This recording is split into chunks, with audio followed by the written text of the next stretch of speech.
যে আমাদের কলিজার ভিতরে বড় বড় রোগ হলো 10টা। কয়টা? এর মধ্যে 1 নম্বরের রোগের নাম হলো লোভ, দুনিয়ার লোভ। 3জন যুবক বনি ইসরাইলের 3জন যুবক রাস্তা দিয়া যায়, দুনিয়া অন্বেষণ করার জন্য যায়। কিছু দূর পথ যাওয়ার পরে হঠাৎ করে রাস্তার মাঝখানে দেখে একটা পোটলা পড়ে আছে। পোটলাটা উঠেছে, খুলছে, খোলার পরে এর ভিতরে দেখে 4টা স্বর্ণের টুকরা, বড় বড় 4টা স্বর্ণের বার। বলেন তো এরা খুশি না নারাজ? কি বলেন, খুশি না নারাজ? আপনি রাস্তা দিয়ে যাইতে যদি এরকম স্বর্ণের বিস্কিট পাওয়া যান, খুশি হবেন না রাগ করবেন? আমরি জলিল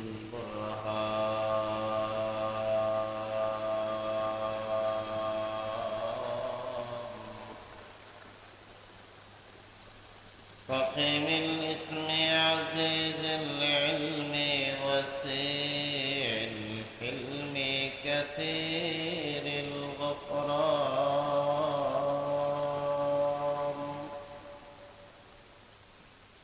جميل الثناء جزيل العطاء مجيب الدعاء عليم الإحسان ونشهد أن لا إله إلا الله وحده لا شريك له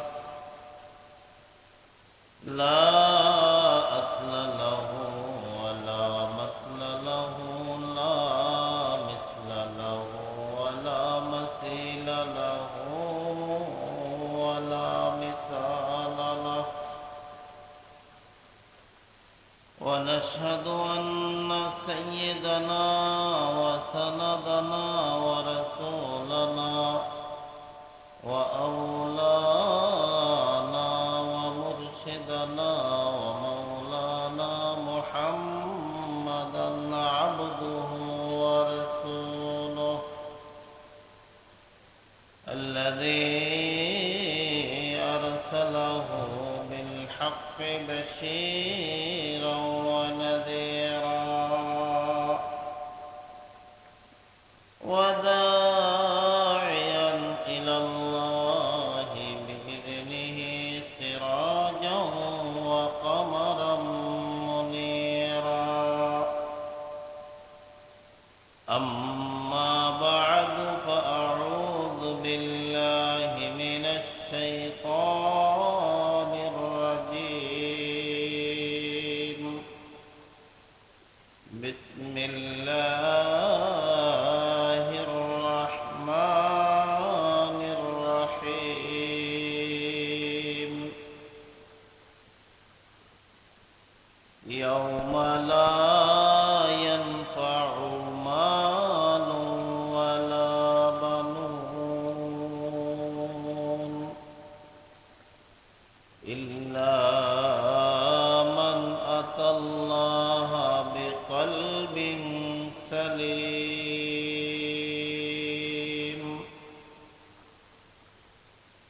وقال سيد الأنام وصاحب القرآن صلى الله عليه وسلم إياكم والحسد فإن الحسد يأكل الحسنات كما تأكل النار الحطب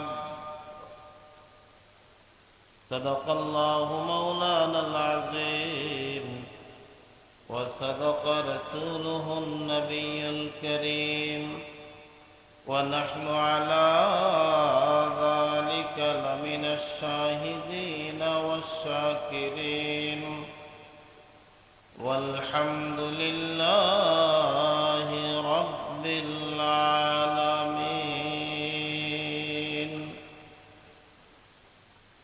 मैं सूरत यूसुफ को नहीं चाहने वाला, मैं सूरत यूसुफ को नहीं चाहने वाला,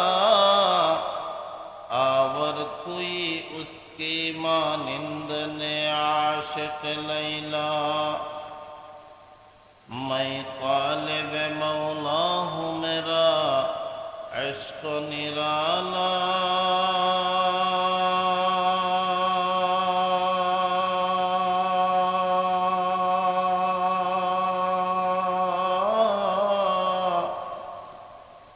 मैं तालिब मौला हूँ मेरा इश्क निराला जुमला जहाँ जिनकी तजल्ली से उजाला शकले जबान खुले पड़ेन ला इलाहा इल्लल्लाह।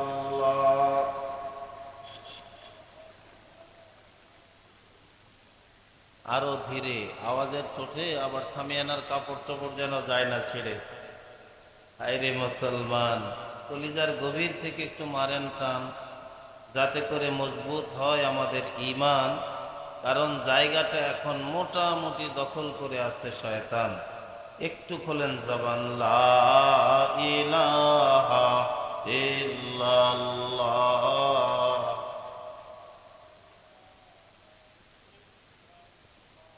লা ইলাহা ইল্লাল্লাহ, লা ইলাহা ইল্লাল্লাহ।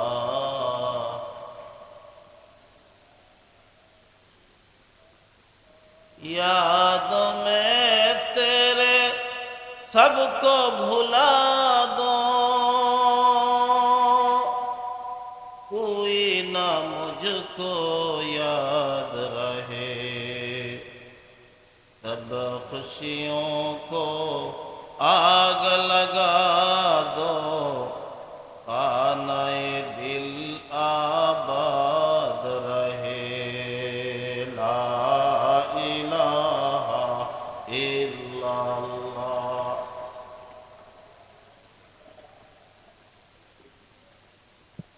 ला इलाहा इल्लल्लाह मुहम्मदुर रसूलुल्लाह सल्लल्लाहु अलैहि वसल्लम।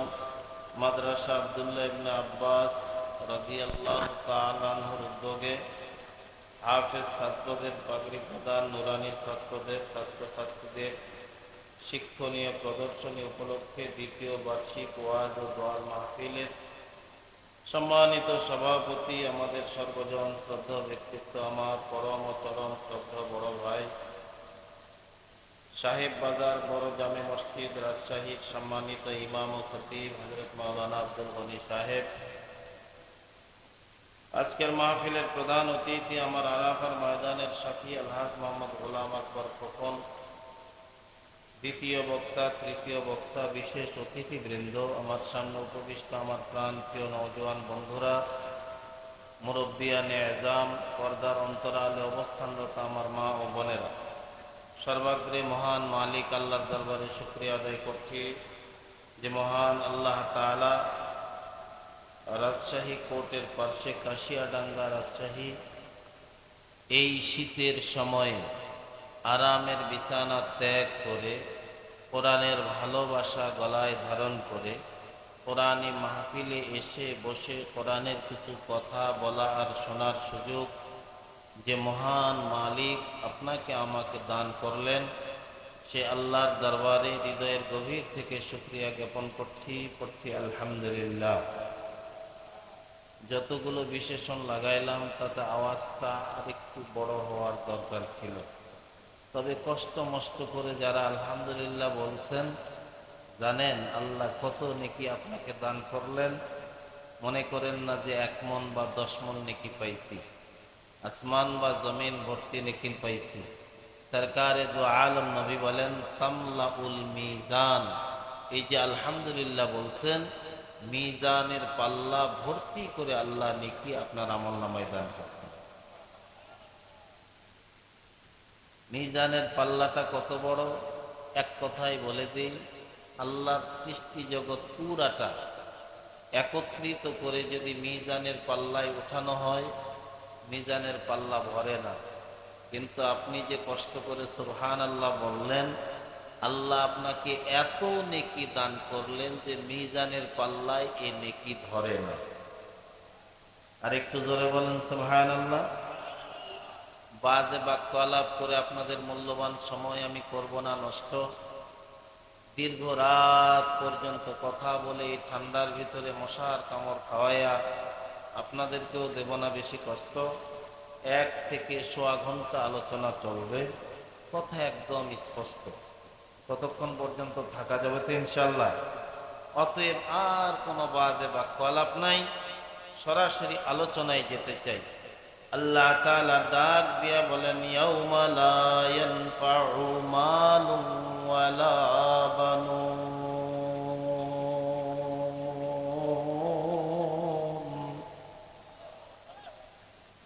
আল্লাহু আকবার মানে আল্লাহ বড়।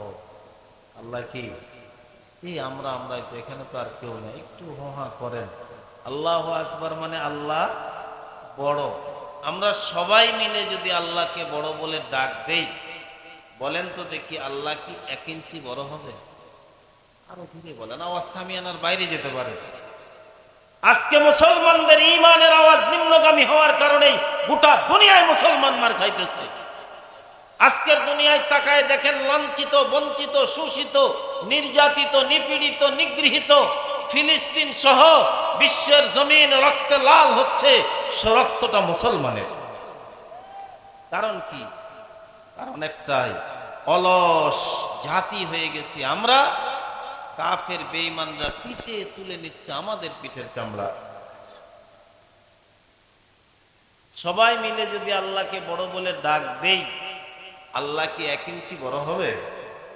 পক্ষান্তরে পৃথিবীর বুকে যত মানুষ আছে, আপনি মগ বলেন, মোরং বলেন, চামার বলেন, ডোমার বলেন, হাড়ি বলেন, সাঁওতাল বলেন, ইহুদি বলেন, নাসারা বলেন, বৌদ্ধ বলেন, খ্রিস্টান বলেন, হিন্দু বলেন, মুসলমান বলেন, আস্তিক বলেন, নাস্তিক বলেন, মূর্তি পূজারী, পুতুল পূজারী, চন্দ্র পূজারী, সূর্য পূজারী, এক কথায় বর্তমান দুনিয়ায় প্রায় 800 কোটি মানুষ। সব মানুষ একত্রিত হয়ে আমার আল্লাহকে যদি বড় বলে ডাক নাও দেয়, বলেন তো দেখি আমার আল্লাহ কি আধা ইঞ্চি ছোট হবে? তাহলে যারে বড় বলে ডাক দিলেও বড় হয় না, যারে বড় বলে ডাক না দিলেও ছোট হয় না।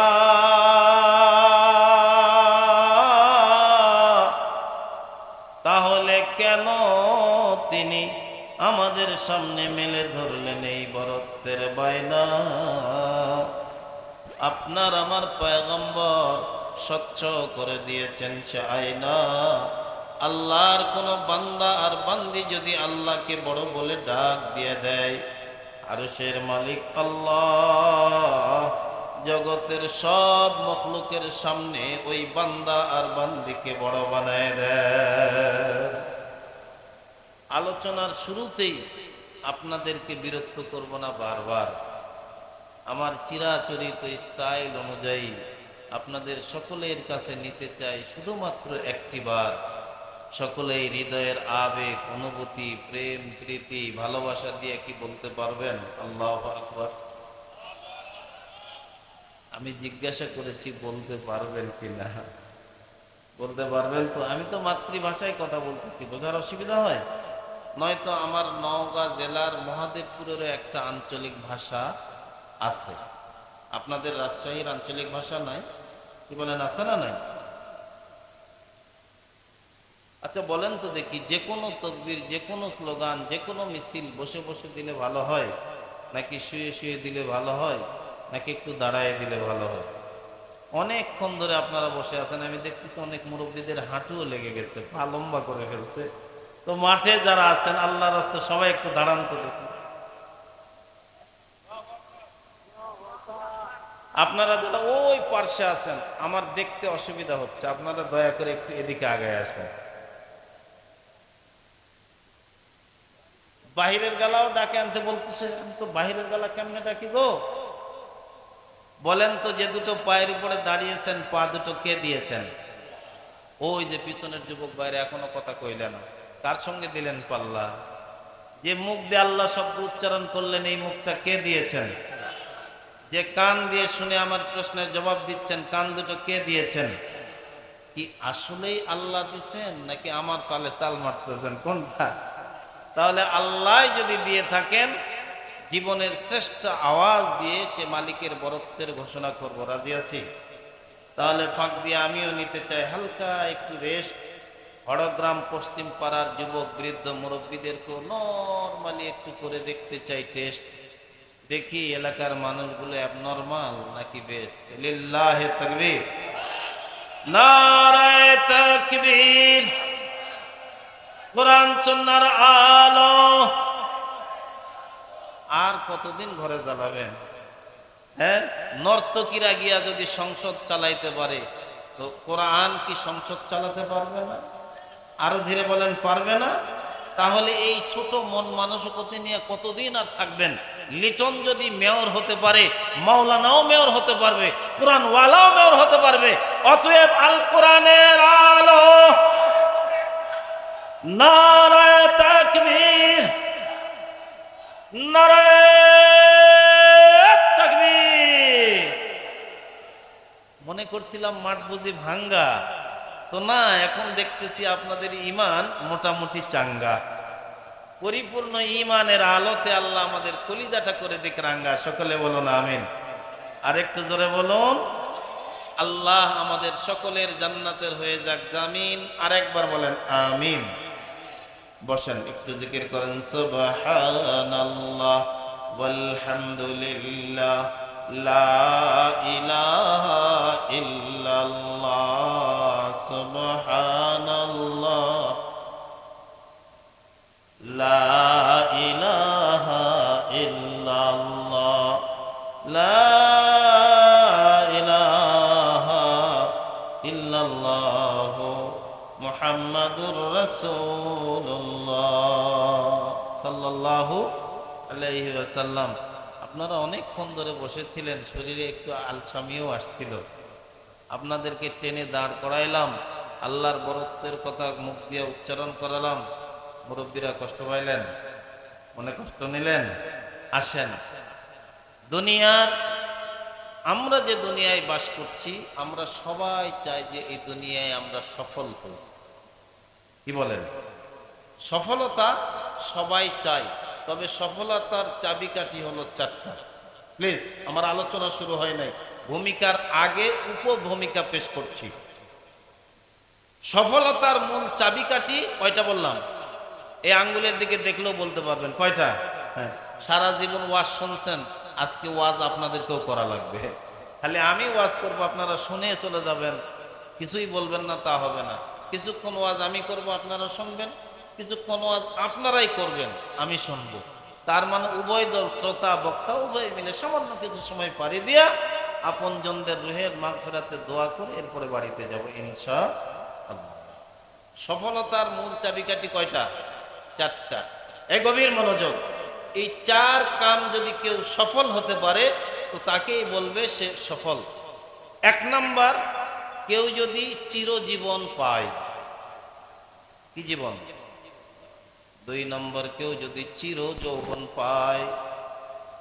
তিন নম্বর, কেউ যদি চির স্বাস্থ্য পায়।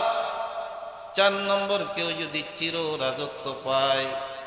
এই চার জিনিস পরিপূর্ণভাবে যদি কেউ পায়, তাহলে সে সফল।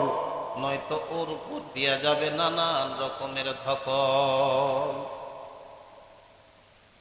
চিরজীবন, দুনিয়ার জীবন কি চিরজীবন? অনেকের কথা কয় না মন।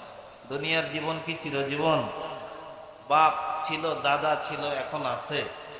বাপ আছে, থাকবে। আমি আছি, থাকবো। এই দুনিয়ার জীবন চিরজীবন নয়।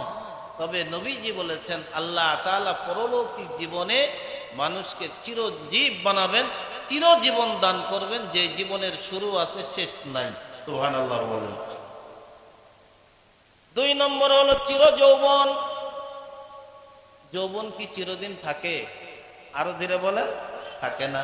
চির স্বাস্থ্য থাকে না, কারণ একটা মানুষ চিরদিনের জন্য কোনোদিন সুস্থ থাকতে পারে। চির রাজত্ব কেউ কোনোদিন নিজের হাতের মতোই রাখতে পারে না। যদিও গোটা পৃথিবী 4 জন মানুষ রাজত্ব করেছিলেন, 2 জন ছিল মুসলমান, 2 জন ছিল নাফরমান, এরপরেও তাদের ক্ষমতা হয়ে গেছে ম্লান। চিরস্থায়ী ক্ষমতা তাদের হাতের ভিতরে কোনো দিন ছিলও না, থাকবেও না। কেউ যদি চিরস্থায়ী ক্ষমতা রাখতে চায়, চিরঞ্জীব ক্ষমতাধারী হতে চায়, কিছুদিন পর দেশ ছাইরা পালায়া যাইতো বাধ্য হইয়া যায়। তাহলে চিরঞ্জীব দুনিয়ার জীবন নয়, চিরঞ্জীব দুনিয়ার জীবন, চির যৌবন দুনিয়ার জীবন নয়, চির সুস্থ দুনিয়ার জীবন, চির রাজত্ব দুনিয়ার জীবন নয়। তবে এই মানুষটা যদি দুনিয়া কামাই করে যায়, আল্লাহর হাবিব ইরশাদ করেন লোকটা সফল। আল্লাহ তাকে চিরঞ্জীব বানাবেন, আল্লাহ তাকে চির যৌবন দান করবেন, আল্লাহ তাকে চিরদিনের জন্য সুস্থ রাখবেন। আল্লাহ এমন ছোট্ট একটা রাজত্ব, সবচাইতে যাকে ছোট রাজত্ব আল্লাহ দেবেন, চির রাজত্ব, এমন 10 দুনিয়ার সমান একটা জান্নাতের রাজত্ব তারা দিয়ে দেবেন।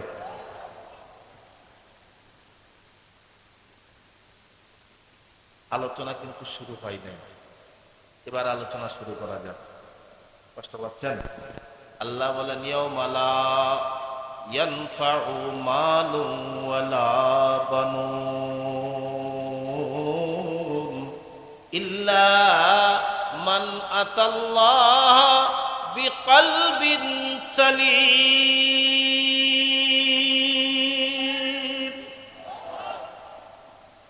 ইয়াউম, ওই দিন, লা ইয়ানফাউ মাল, কোনো নাফা দেবে না, কোনো উপকার করবে না তোমার সম্পদ, ওয়ালা বানুন, তোমার সন্তান সন্ততি, ইল্লা মান আতাল্লাহ বিকলবিন সালিম, তবে ওই দিন যদি কেউ পাক সাফ হৃদয় নিয়া মাওলার দরবারে হাজির হইবার পারে, আরশের মালিক ডাক দিয়া বলবেন তোর কলিজা পাক, ওই যে রিজার্ভ তোর জান্নাত, তুই জান্নাতে গিয়া থাক। সুবহানাল্লাহ বলে। আমাদের শরীর অসুস্থ হয়, কি বলেন, অসুস্থ হয় না? হয়তো ছোট ছোট রোগ যেগুলো হয়, এগুলোর চিকিৎসা আমরা নিজেরাই করি। সর্দি লাগছে, কাশ হইছে, গিয়া ওষুধখানায় ডাক দিয়া বলতেছি একটা অফ কফ, কাশ, গায়ে জ্বর আসছে, এই দুটা নাপা দাও। ছোট ছোট যে রোগগুলো হয়, এই ছোট রোগগুলো আমাদের অভিজ্ঞতার আলোকে এর চিকিৎসা আমরা নিজেরাই করি, কথা বলেন। কিন্তু বড় বড় যে রোগগুলো আছে, বড় রোগগুলোর চিকিৎসা করা আমাদের পক্ষে সম্ভব হয় না। এই জন্য বড় ডাক্তার তালাশ করতে হয়, এফারসিয়াস।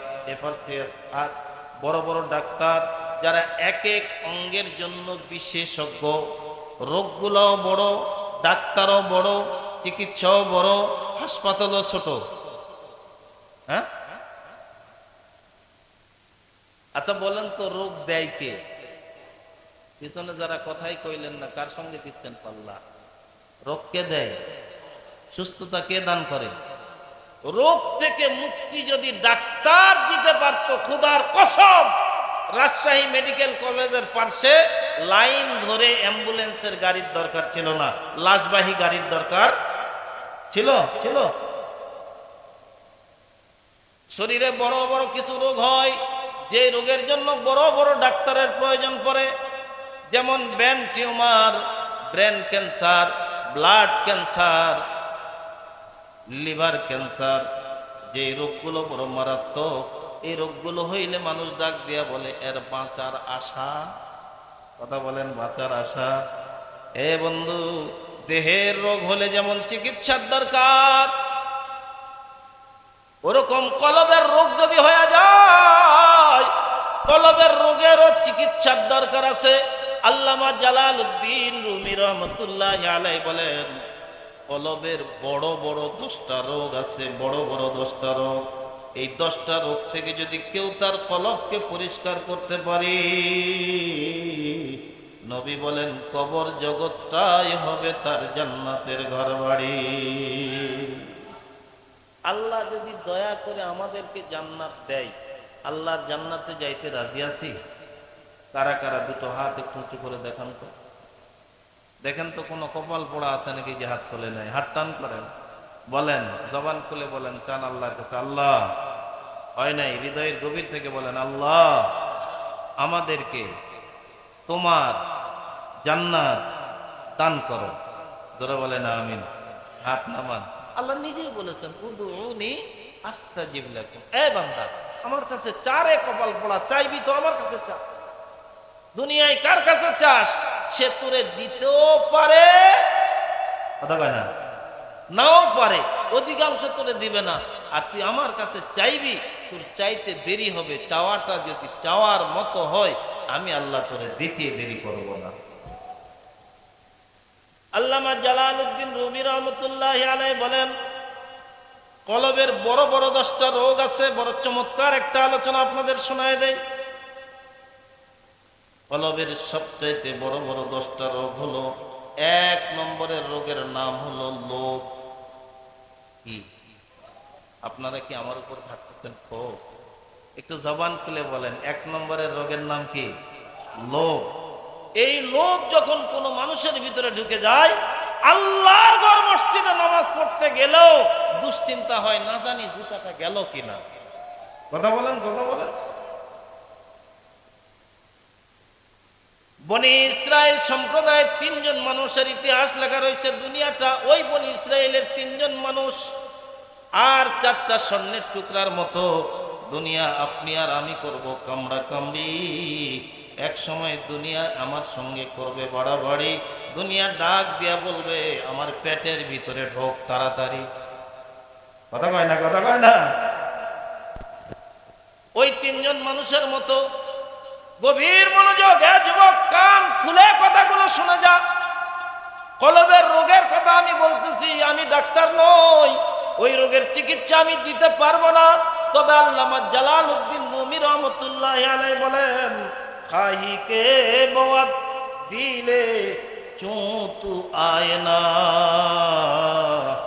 দা চিজ বেরুকুন আজদরুনে সিনা, দা চিজ বেরুকুন আজদরুনে সিনা। তুমি যদি তোমার হৃদয়টা, তোমার কলবটা, তোমার আত্মাটা যদি আয়নার মতো স্বচ্ছ পরিষ্কার করবার চাও, তাহলে 10টা কাম ছাইড়া দাও, 10টা কাম ছাইড়া দাও, 10টা কাম ছাইড়া দাও। যদি তুমি 10টা কাম ছাইড়া দিতে পারো, আমি জালালউদ্দিন রুমি আমার অভিজ্ঞতার আলোকে বলছি, আরশের মালিক আল্লাহ তাআলা তোমারে ভালোবাসবে। আল্লাহর দয়ায় জান্নাতে গিয়া তুমি মুচকি মুচকি হাসবে। এর মধ্যে 1 নম্বরটা হলো লোভ। কি আমাদের ভিতরে আছে না নাই? আমারও আছে, আমারও আছে, শুধু আপনাদের না, আমারও আছে।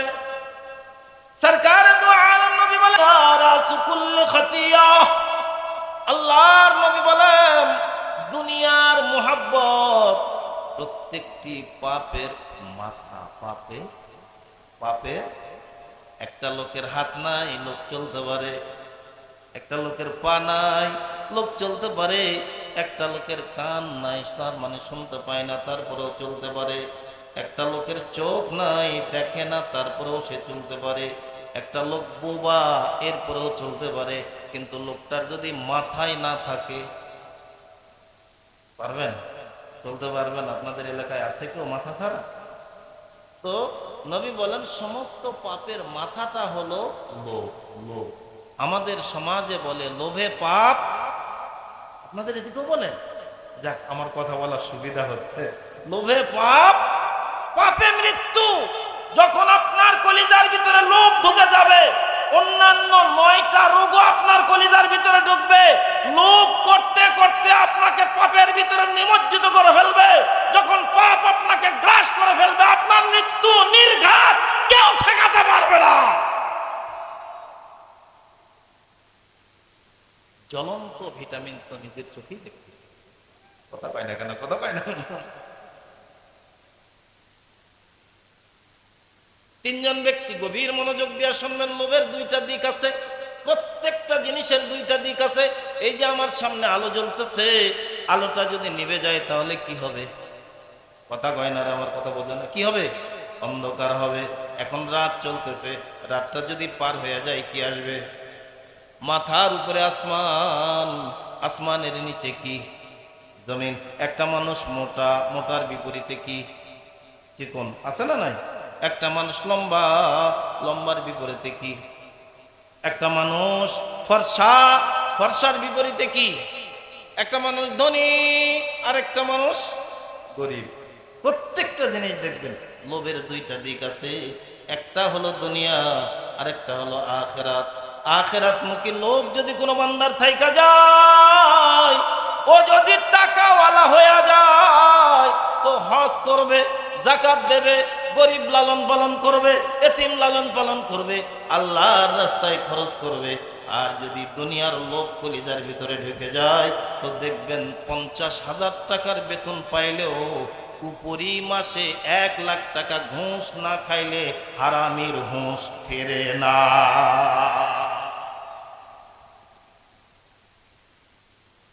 এই আখিরাতের লোভ। এই মায়ের যারা কথা শুনতেছেন গভীর মনোযোগ দিয়ে কথাটা শুনে যান। হইতে পারে এটাই আমার জীবনের শেষ বক্তব্য। হইতে পারে কিনা? কথা বলেন, হইতে পারে কিনা? কালকে রাত্রে মাহফিল করে ঘরে ফিরছি, গেট দিয়ে ঢুকছি, পল্লাটা ঠেলাই দিছি, পাটা পিছলে গেছে, ধরছি দরওয়াজা, পল্লাটা এসে আমার হাতের মধ্যে বাড়ি মারছে। মুহূর্তের মধ্যে এই আঙ্গুলটার মাঝখানে হাড় ভেঙে গেছে। এটাই তো জীবন, এটাই তো দুনিয়া। হঠাৎ শরীরটা খারাপ লাগতেছে, কয়েকবার বমি করছেন, কয়েকবার পাতলা পায়খানা নিয়ে হাসপাতালে দৌড়াইছেন। রাস্তায় মানুষ ডাক দিয়া কয় আর নাই, গেছে গা। এটাই তো দুনিয়া। কথা কন না কেন? কথা বলেন না কেন? লোভ দুই ধরনের, একটা হলো দুনিয়ার লোভ। পয়গম্বর বলেন হুব্বুদ দুনিয়া কুল্লু রাসিন খাতিয়া। দুনিয়ার মহব্বত না, দুনিয়া আমাদের লাগবে, তবে দুনিয়ার মহব্বত যেন আমার কলিজার ভিতরে না ঢোকে, তাহলে আমি কামিয়াব। সরকারে দু আলম বড় চমৎকার একটা তথ্য দিয়ে দেয়। এই কিশোরেরা ভালো করে শোনো, সন্তানের মা যারা বসে আছেন ভালো করে শোনেন, সন্তানের বাবা যারা বসে আছেন দিল দিয়া কথাটা শোনেন। আল্লাহর পয়গম্বর দ্বীনের দাওয়াত দেওয়ার জন্য মক্কায় অতিষ্ঠ হয়ে গেলেন। কাফেরেরা নবীজিকে মেরে ফেলবে। চোখের পানি ফেলতে ফেলতে নবী আমার রাতের নিকষ কালো অন্ধকারে মক্কা থেকে মদিনায় হিজরত করলেন। মদিনায় আওয়াজ পৌঁছে গেছে, আসে কামলিওয়ালা নবী মদিনায় আসে। মদিনার বাপেরা তাদের ছোট্ট ছোট্ট সন্তানকে শিখায় দেয়, তৌরাতে পাইছি, জবুরে পাইছি, ইঞ্জিলে পাইছি, আখেরি জামানার পয়গম্বর সব পয়গম্বরের চাইতে সরদার। সুবহানাল্লাহ। আর একটু করে বলেন, সব পয়গম্বরের বড় পয়গম্বর তিনি মক্কায় আসছেন। এ বেটা, ওই পয়গম্বর মদিনায় আসতেছে, মনে রাখবি সব কিছুর চাইতে পয়গম্বরকে বেশি ভালোবাসবি। সুবহানাল্লাহ বলে। ওই পয়গম্বর যা বলবে তার কথা মেনে যদি চলতে পারিস, আল্লাহ তোরেও জান্নাত দেবে, তোর ওসিলায় আমাদেরকেও জান্নাত দেবে। বাপে তার বেটাকে শিখাইতেছে। আপনার আমার পয়গম্বর যখন মদিনার দ্বার প্রান্তে উপনীত হয়ে গেছেন, কওবা পল্লীতে এসে হাজির হয়ে গেছেন, আবু আয়ুব আনসারের বাড়ির সামনে উপস্থিত হয়ে গেছেন। ধরুন ওই আমের গাছের গোড়ায় এমন জায়গায় ওই ছোট্ট একটা বাচ্চাকে সঙ্গে করে নিয়ে বাপ দাঁড়ায় রয়েছে। আল্লাহর পয়গম্বরের নুরানি চেহারাটা যখন বাচ্চাই দেখছে তো বাপের হাতে ঝাড়ি দিয়া ওই কিশোর 8-9 বছরের বালকটা একটা দৌড় দিয়া আপনার আমার পয়গম্বরের কাছে চলে আসছেন। আল্লাহর পয়গম্বরকে জড়াই ধরছেন, ডাক দিয়া বলেন উহিব্বুকা ইয়া রাসূলুল্লাহ। ফাতাআজ্জাবা an-নবী সাল্লাল্লাহু আলাইহি ওয়াসাল্লাম। আপনার আমার পয়গম্বর হতভম্ব হয়ে গেছেন। নবীজি বালকটার হাত দেহ থেকে সরাইয়া দাঁড় করে দিয়েছেন। ডাক দিয়া বলেন, এই তোর সাথে আমার পরিচয় নাই, চেনা নাই, জানা নাই, শোনা নাই, দেখা নাই, কেমনে তুই আমারে কইলি যে তুই আমারে ভালোবাসিস? ছোট্ট কিশোর চোখের পানি ছাইড়া দিয়া কয়, আমার মায়ে বলছে, আমার বাবাই বলছে, আমার বাবাই তাওরীতের আলেম, জবুরের আলেম, ইনজিলের আলেম। আপনি হলেন সর্বশেষ সর্বশ্রেষ্ঠ পয়গম্বর। আপনার কথা শুনতে শুনতে আপনার প্রেম, আপনার মোহাব্বত, আপনার ভালোবাসা আমার কলিজায় যাচ্ছে। এজন্য দৌড়ে আইসা আপনার জড়ায় ধরছি। আমি আপনারে ভালোবাসি। সুবহানাল্লাহ বলেন। সরকারে দু আলম নবী ডাক দিয়া বলেন, এ কিশোর, ভালোবাসা এটা মুখে দাবি করার নাম নয়। ভালোবাসা এটা কলিজার বিষয়। কথা বলেন। কেউ যদি কাউকে ভালোবাসে, ও সদা সর্বদা চায় এটা যেন প্রকাশ না হয়। যদি ভালোবাসার কথা প্রকাশ হয়ে যায়, ওই ভালোবাসার আর মূল্য থাকে না। ওই ভালোবাসা লাঞ্ছিত হয়, অপমানিত হয়। হযরত বেলাল যেমন বলছিলেন, আমি আমার আকারে ভালোবাসি, আমি আমার নবীরে ভালোবাসি। তো মক্কার কাফের বেঈমানরা হযরত বেলালকে এমন কোন নির্যাতন নাই যেটা করে নাই। শুধু তাই নয়, মরুভূমির উত্তপ্ত বালির মধ্যে চিৎ করে শোয়ায়া হযরত বেলালের জিহ্বাটা টান দিয়া বের করে জিহ্বার মাঝখানে লোহার পেরাক ঢুকাইয়া দিছিল। হযরত বেলালের মায় বর্ণনা করে, হযরত বেলালের মা একদিন বেলালকে জিজ্ঞাসা করে, বেটারে,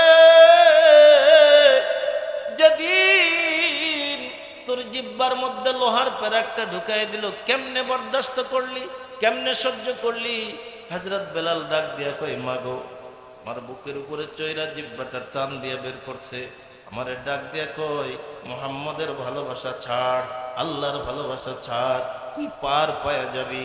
আর যদি না ছাড়িস, এই যে দেখ লোহার রডটা, এটা দিয়া তোর জিহ্বাটা এফর ওফর করে দেব।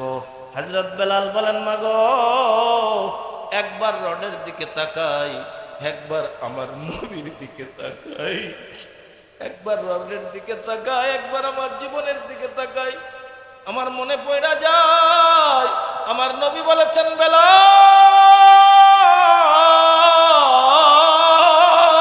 আল্লাহু আকবার, এ বেলাল, তোর দেহ থেকে যদি চইলাও যায় তোর জান, আর কবরে যদি যাইতে পারিস নিয়া ঈমান, কবর জগতেই আল্লাহ জান্নাতের নিয়ামত তোরে করবে দান। আমি করতেছিলাম, কিন্তু আহাদ শব্দ বের হয় না। জিহ্বাটা টান দিয়া ধরে রাখছে, আহা আহা শব্দ বের হয়। ওরা রাগান্বিত হয়ে আমার জিহ্বার মাঝখানে লোহার রডটা ঢুকিয়ে দেয়। রড এফর ওফর হয়ে যায়। এ বন্ধু, কল্পনার তুলিতে এঁকে দেখুন, একটা সাধারণ বাবলার কাঁটা যদি পায়ে ফোটে সহ্য করতে পারি না, একটা সূচের আঘাত সহ্য করতে পারি না। কত শক্ত করে জিহ্বা ধইরা একটা লোহার রড বেলালের জিহ্বার মধ্যে ঢুকিয়ে দিছে। বেলাল ডাক দিয়া কয়, মাগো, আমি আমার আল্লাহর নাম জপতেছি, আমার মাশউকের নাম জপতেছি, কখন যে ওরা রডটা আমার জিহ্বার এফর ওফর কইরা দিছে, আমি বেলাল একটা পিঁপড়ার কামড়ের যন্ত্রণাও বুঝতে পারি না। আল্লাহর পয়গম্বর ডাক দিয়া বলেন, এই মুহাব্বত আর ভালোবাসার যে দাবি করলি, এটা মুখে বললে হয় না, এটা অন্তরের বিষয়, প্রমাণ দেওয়া লাগে। কিশোর ডাক দিয়া বললেন, ওগো সরকার, আপনার বুঝি প্রমাণের বড় দরকার? বলুন, আপনি কি প্রমাণ চান? আপনার প্রমাণ দেওয়ার জন্য আমি তৈয়ার। আল্লাহু আকবার বলেন। আল্লাহর পয়গম্বর এদিকে তাকালেন, সেদিকে তাকালেন। ওই দূরেই কিন্তু তার বাবা এখনো দাঁড়িয়ে আছে। আল্লাহর নবী ডাক দিয়া বলেন, এ কিশোর, সত্যিকার অর্থেই যদি তুমি আমারে ভালোবাসো, তাহলে দেখি তোমার বাবার কর্তৃত কাল্লাটা আমার সামনে হাজির করো, তোমার বাবার মাথাটা কাইটা আমার সামনে নিয়ে আসো। সরকারে দু আলম নবী এমন ঘোষণা করতে দেরি, সঙ্গে সঙ্গে কিশোর এদিক ওদিক তাকায়া, একজনের কোমরের মধ্যে একটা তলোয়ার ছিল, ওটা টান দিয়া নিয়া কষা একটা দৌড় মারছে নিজের বাপের দিকে। তাআজ্জাবান নবী সাল্লাল্লাহু আলাইহি ওয়াসাল্লাম, আপনার আমার পয়গম্বর চমকে গেছেন। পয়গম্বর তাকিয়ে রইছেন, কিশোর দৌড়াইতেছে, তার কোনো পিছুটান নাই। আল্লাহর পয়গম্বর আস্তে করে ডাক দিয়া বললেন, কিফ, এ বালক দাঁড়াও। আল্লাহু আকবার। আল্লাহর নবী ডাক দিয়া বলেন, দাঁড়াও। তো বালক দাঁড়ায় গেছে। পয়গম্বর ডাক দিয়া বলেন, এদিকে আসো। বালক আসতেছে। আল্লাহর পয়গম্বর দুটো হাত সামনের দিকে বাড়াই দিয়েছেন। ডাক দিয়া বলেন, তাআল, আয় আয়, আয় রে বালক, আয়, তুই আমার বুকের মধ্যে আয়। পয়গম্বর তারে বুকের মধ্যে জড়ায় ধরছেন। বালকটা কাঁদে, যার চোখের পানিতে নবীর বুক ভেসে যায়। সরকারে দু আলম নবী কামলিওয়ালার চোখের পানি বালকের মাথার উপরে টস টস করে পড়া যায়। আল্লাহু আকবার। আল্লাহর পয়গম্বর ডাক দিয়া বলেন, বালক রে, আমি পয়গম্বর দুনিয়ায় কারো গর্দান নেওয়ার জন্য আসি নাই। আমি পয়গম্বর আসছি গর্দানওয়ালা মানুষগুলো জাহান্নাম থেকে বাইচা কেমনে আল্লাহর জান্নাতে যাইতে পারে। আমি নবী শুধু দেখলাম যে সত্যিকার অর্থেই তুমি আমারে ভালোবাসো কিনা। হ্যাঁ, প্রমাণ হয়ে গেছে। এবার তুমি শোনো, তুমি যেমন আমারে ভালোবাসো, আমি নবীও বলছি এখন থেকে আমি তোমারেও ভালোবাসি।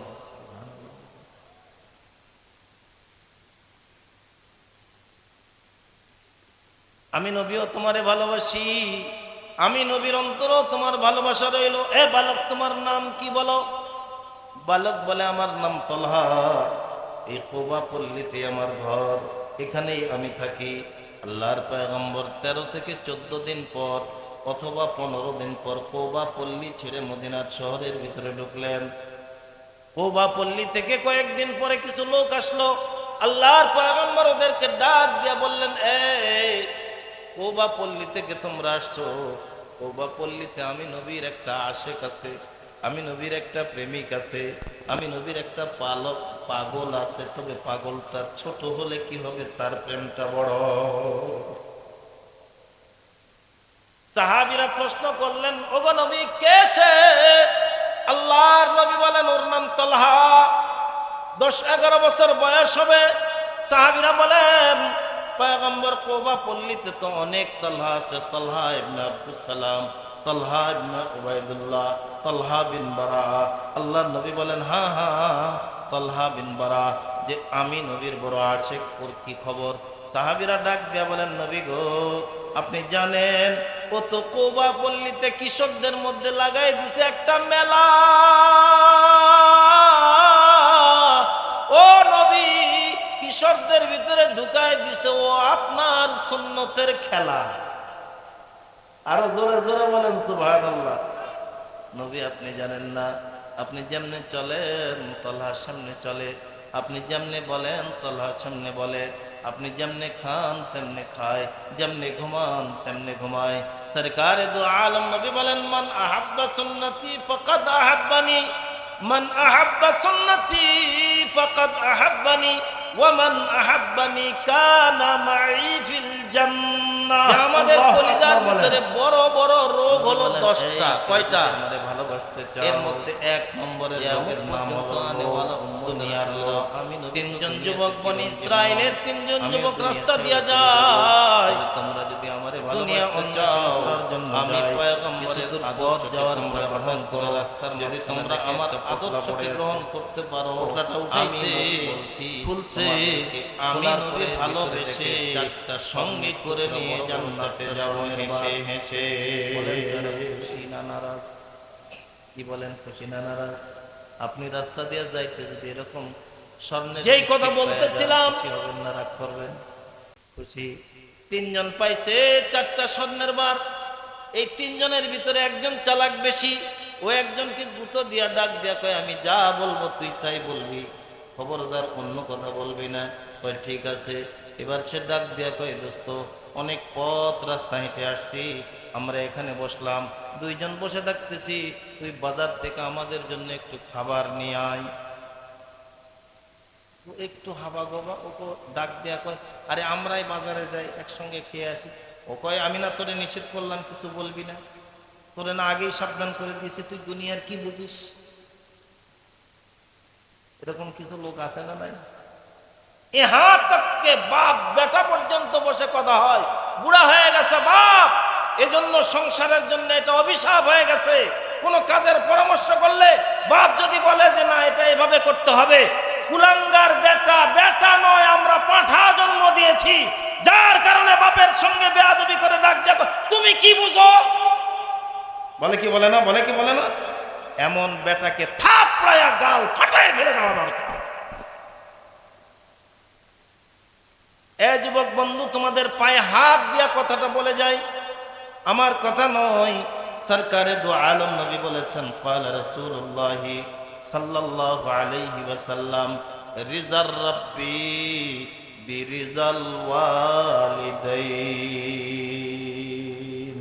আল্লাহর পয়গম্বর বলেন, যুবক রে, আরশের মালিক আল্লাহ খুশি হয়ে যায় যদি তুমি সন্তানের উপরে তোমার মা আর বাবা রাজি খুশি থাকে। কথাটা কি বুঝাইতে পারলাম? আরো ধীরে বলেন, বুঝাইতে পারলাম? নবীর জামানাতে এমন ঘটনা রয়েছে, মার মনে কষ্ট তো সাহাবীর মুখে কলেমা আসে না স্পষ্ট, নবী নিজে হাজির, এরপরেও জবান দিয়া কলেমা আসে না।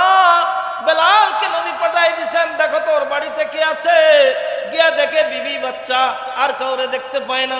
ফেরার সময় দেখে একটা বৃদ্ধা মহিলা, খবর লাগাইছে তার মায়ের মনের মধ্যে কষ্ট আছে। লম্বা ঘটনাটা বলবো না, শুধুমাত্র পয়েন্টটা আউট করে দেই। আল্লাহর পয়গম্বরের কাছে খবর আসলো মা তার উপরে নারাজ। পয়গম্বর বলেন, এজন্যই তার মুখ দিয়া ঈমানের কলেমা বের হইতেছে না। সরকারে দু আলম তার মাকে খবর দিলেন, তারে গিয়া বলো সন্তানকে যেন মাফ করে দেয়, নয়তো সন্তানের মুখ দিয়া ঈমানের কলেমা বের হয় না, সন্তান জাহান্নামে যাবে। মা চোখের পানি ফেলে ডাক দিয়া কয়, ভালো হইছে, ভালো হইছে। ও সন্তান বিয়ে করার পরে আমারে এত কষ্ট দিছে, আমি মা সহ্য করবার পারি নাই, বরদাস্ত করবার পারি নাই। আল্লাহর পয়গম্বর ডাক দিয়া বললেন, তাহলে তার মারে খবর দিয়া দাও, এ মরলে তো জাহান্নামেই যাবে, তো জাহান্নামে আগুনে জ্বলার আগে আমি নবী তারে দুনিয়াতে আগুনে জ্বালায়া দেব। জ্বলুক, মা যেহেতু তারে মাফ করবে না, এ সাহাবীরা আগুন জ্বালাও। আগুন জ্বালানো হইছে, মুমূর্ষ সাহাবীকে উঠানো হইছে, আগুনে ফেলবে। এমন সময় মা উন্মাদের মতো ছুটে এসে ডাক দিয়া বলেন, ওগো সরকার, আমার চোখের সামনে আমার সন্তানকে আগুনে জ্বালানো হবে, আমি মা সহ্য করতে পারবো না। দিব, তুমি কি মনে করো আজকে তোমার শরীরে রক্তটা করো, এই গরমি এমনি এমনি আসে নাই, কত শীতের রাত তোমার মা বাবা তোমার জন্য ঘুমাইতে পারে নাই, কত রাত তোমার মা বাবা তোমার জন্য অভুক্ত অবস্থায় থাকছে। সন্তান কান্দে, তো মায়ের চোখেও ঘুম নাই, বাপের চোখেও ঘুম নাই, অর্থ করি ব্যয় করে সারা সর্বনাশ কইরা দিছে তোর জন্য। আজকে তোর দেহের মধ্যে রক্ত আসছে গরম, মনে করিস না এই রক্ত তোর দেওয়া, মনে করিস না এই রক্ত তোর, বরং তুই চিন্তা করে দেখ, এই শক্তি পাওয়ার আর ক্ষমতা আল্লাহ তাআলা তোরে দান করছে, এটা তোর পাওয়ার নয়, অথবা খাদ্যের পাওয়ার নয়। যদি খাদ্যের পাওয়ার হইতো, একই পাতিলের ভাত তরকারি তুমিও খাও, তোমার মা বাবাও খায়, কি বলেন, খায় না? তো মা বাবা খায়, দিন দিন বুড়া হয়ে যায়, তুমি খাও, দিন দিন জওয়ান হয়ে যাও। তার মানে কি এই খাবারের ভিতরে গরমি নাই, বরং মনে রাখবা আজকে তুমি তোমার দেহের রক্তের দেখাইতেছ গরম, অপেক্ষা করো, একদিন তোমার বাপের মতো তোমার শরীরও হবে নরম। কথা বলেন, কথা বলেন। কামানে কা নেহি हर एक जुदा हो जाएगा, बल्कि हर हर उज़्व दुश्मन जान का हो जाएगा। ওই যে তাকায় দেখেন গোরস্তান, একটু কি ভেবে দেখেছেন আজকের দুনিয়া আধুনিক যুগ, কম্পিউটারের যুগ, মোবাইলের যুগ, ফ্যাক্সের যুগ, ইন্টারনেট স্যাটেলাইটের যুগ। এখান থেকে হ্যালো বললে আমেরিকা থেকে হ্যালোর জবাব আইসা যায়, এখানে সৃজন করলে ঢাকার চলমান ঘটনা তাৎক্ষণিক লাইভে দেখা যায়।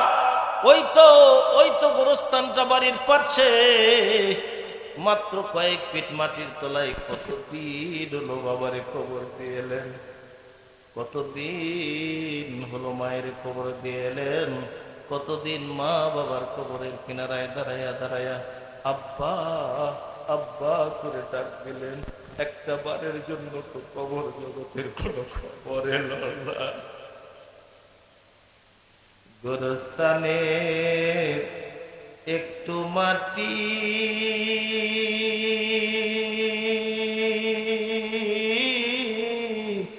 বাইনা করে রাখরে, এখনই তোর আসতে পারে চলে যাওয়ার ডাক।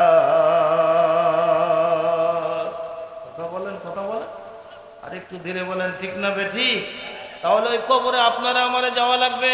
আল্লাহ বলেন ইয়াউমা লা ইয়ানফাউ মালুন ওয়ালা বানুন। ওই কবর জগতে তোমার মাল, তোমার সম্পদ, তোমার ছেলে, তোমার মেয়ে, তোমার বিবি, তোমার ভাই, তোমার আপনজন যাদের সঙ্গে ছিল তোমার রক্তের বন্ধন, তুমি মইরা যাও, দেখবা ওরা শুধু করবে ক্রন্দন। আপনাকে আমাকে একা একাই কবরে যাওয়া লাগবে। একজন আরেকজনকে ডাক দিয়া কই, তোরে না কথা কইতে মানা করলাম, কেন কথা চুপ কর। হ ভাই হ, ঠিক আছে, যা বাজার থেকে আমাদের জন্য কিছু খাবার নিয়ে আয়। ও বাজারে যায় আর মনে মনে চিন্তা করে, আরে 4টা স্বর্ণের টুকরা পাইছি, 4টা স্বর্ণের টুকরা, আমি যদি এখানে একটু বুদ্ধি খাটাইতে পারি, তার মানে খাবারের মধ্যে যেহেতু বিষ মিশায় নিয়ে যেতে পারি, তাহলে ওরা খেয়ে একদম ফিনিশ হয়ে যাবে, 4টা স্বর্ণের টুকরা আমার একারই হবে। এরা দুইজন এখন ও ডাক দিয়া কয়, ভাই ওরা খাদ্য আনতে পাঠাইলি কেন? কয়, বেকুব বেকুব, তুই বুঝিস এমনি হইলে দুনিয়ায় চলতে পারবি। স্বর্ণের টুকরা পাইছি 4টা, এখন আমরা মানুষ হইলাম 2টা, তাহলে 50-50 ভাগ, তুই অর্ধেক নিবি, আমি অর্ধেক নেব। তো ও যখন খাবার নিয়ে আসবে, ওরে আমরা জাগাত সাইজ করে ফেলবো। কোথায় সাইজ? জাগায় সাইজ। দুনিয়াটা তো এটাই। দুনিয়ার লোভ যাদের কলিজার ভিতরে ঢুকছে, ওরা মা চেনে না, বাপ চেনে না, ভাই চেনে না, আপনজন চেনে না, প্রতিবেশী চেনে না, আখিরাত চেনে না, কিচ্ছু চেনে না, শুধু দুনিয়া দুনিয়া করে পাগল হয়ে যায়। কথা বলেন, কথা বলেন।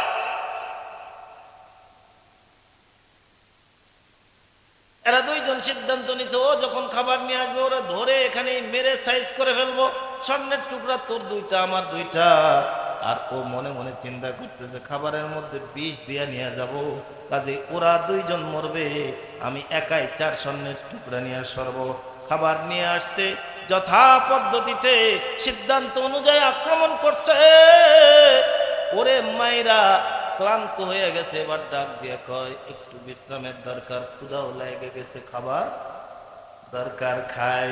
বাস খাবার খাইছে, কিছুক্ষণ পর দেখা গেল স্বর্ণের জায়গায় 3টা মানুষ লাশ হয়ে পড়ে রয়েছে। খোদার কসম, এটাই হলো দুনিয়া। এই দুনিয়া নিয়ে যতই কামড়া কামড়ি করি, কাফনের কাপড় ছাড়া আমার বেটা আমার পকেটে 10টা টাকাও কবরে দেবে। আরো ধীরে বলেন, দেবে। এটা হলো দুনিয়ার লোক। 2 নম্বর, আমি জানি খুব কষ্ট পাচ্ছেন আপনারা আমাকে, হ্যাঁ, আল্লাহ আপনার মুখে ফুল চন্দন ফেলুক। আমি সর্বোচ্চ আর 20 মিনিট কথা বলবো, থাকা যাবে না ইনশাল্লাহ? থাকা যাবে তো ইনশাল্লাহ?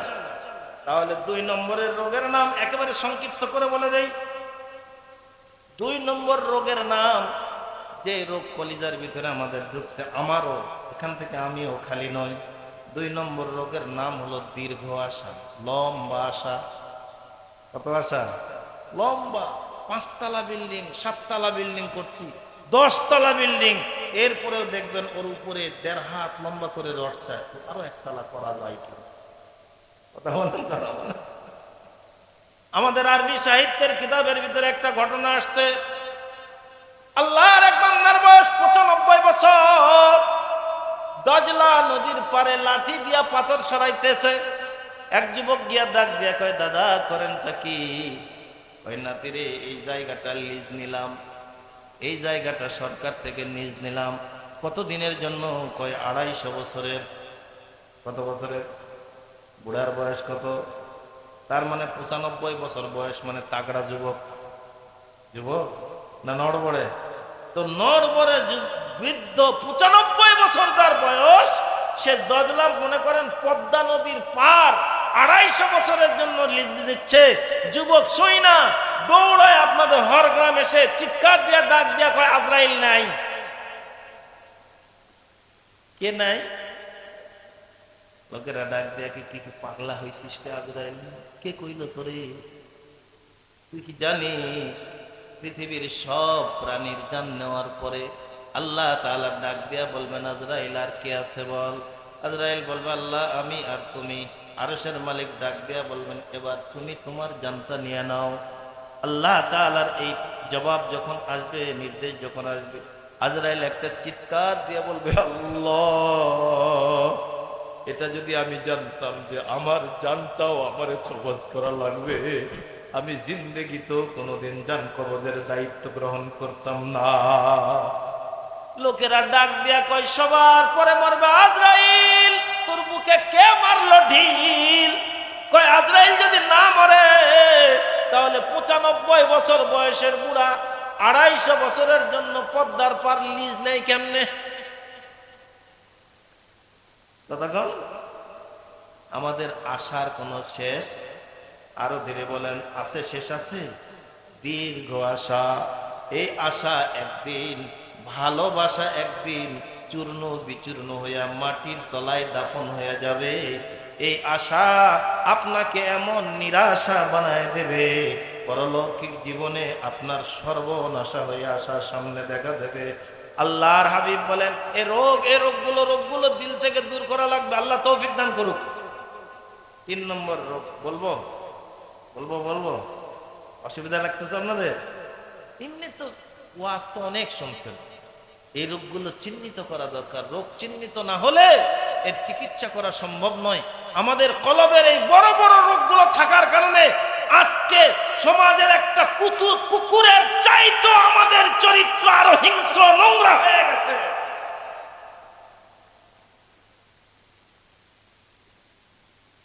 কলবের, রুহের, আত্মার, প্রাণের, হৃদয়ের 3 নম্বরের রোগ, এর নাম হলো রাগ।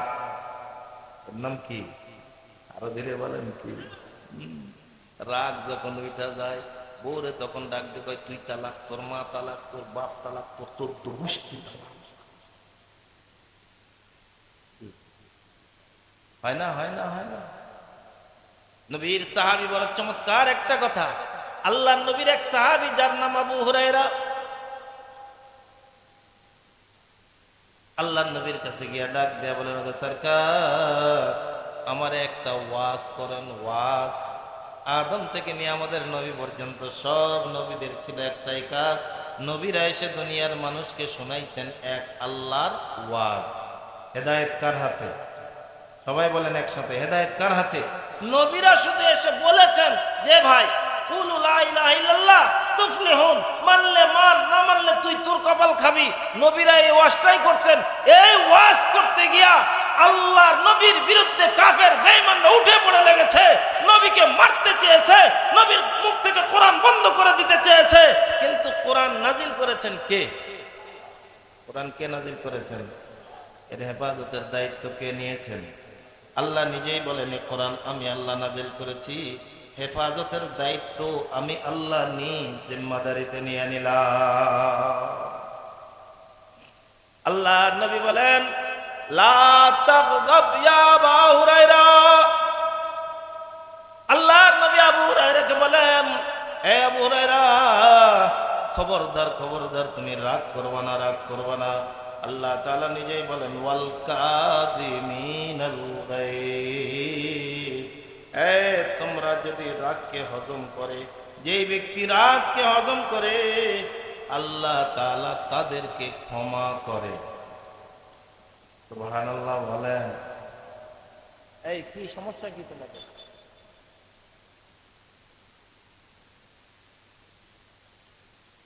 আমাদের সমাজে এটা জানা আছে সবার, রাগ করা আরাম না হারাম?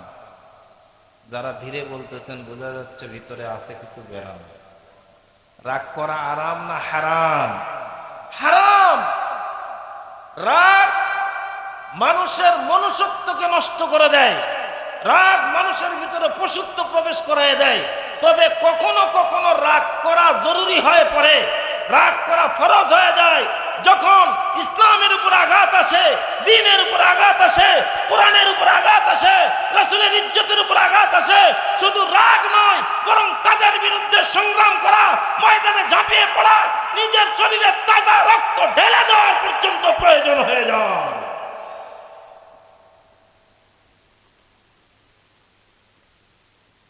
তিন নম্বরের রোগ, কষ্ট লাগতেছে সংক্ষেপে বলবে।